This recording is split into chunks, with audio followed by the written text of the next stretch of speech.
I could not be more thrilled that he's got a new book out telling his story and all of his great stories called Play by Play, calling the wildest games in sports from SEC football to college basketball, the Masters, and more. The author and GOAT broadcaster, Verne Lundquist, back here on the Rich Eisen Show. How you been, Verne?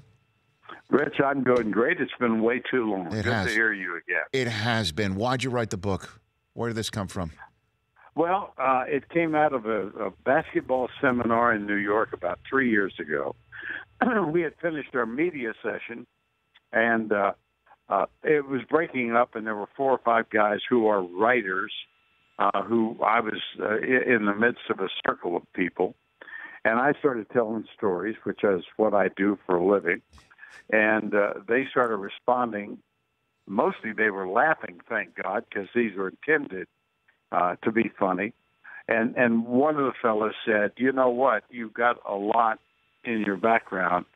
Why don't you consider writing a book?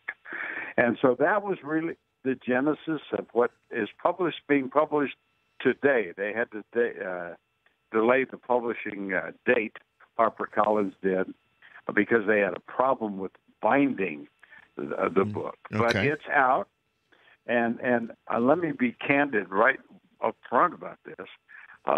Almost a year ago, in November of last year, I had quite serious back surgery in Vail at the Stedman Clinic in Vail. It became complicated, the recovery did, and we were, I would say, late February, and I got a call from HarperCollins, and they said, we need manuscript, and we got nothing. And they suggested, and I concurred, that we ought to hire a ghostwriter.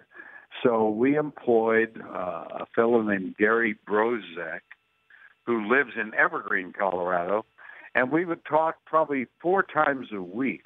And these conversations were recorded by a call center in Iowa. They were transcribed, sent to Gary. He would write a chapter, send it to me. I'd fact-check it, approve it, back to him, on to New York. So he deserves a lot of credit for the way the words were put together. Well, these are my thoughts. That's why you're so great at what you did, Verne, is you always, don't make it about yourself, and you make others around you look better and sound better. And I'm glad that you mentioned Gary, who's out there. He's on the cover of the book right here, and so many great stories, again, inside this book. The Rich Eisen Show, weekdays at noon Eastern on Audience.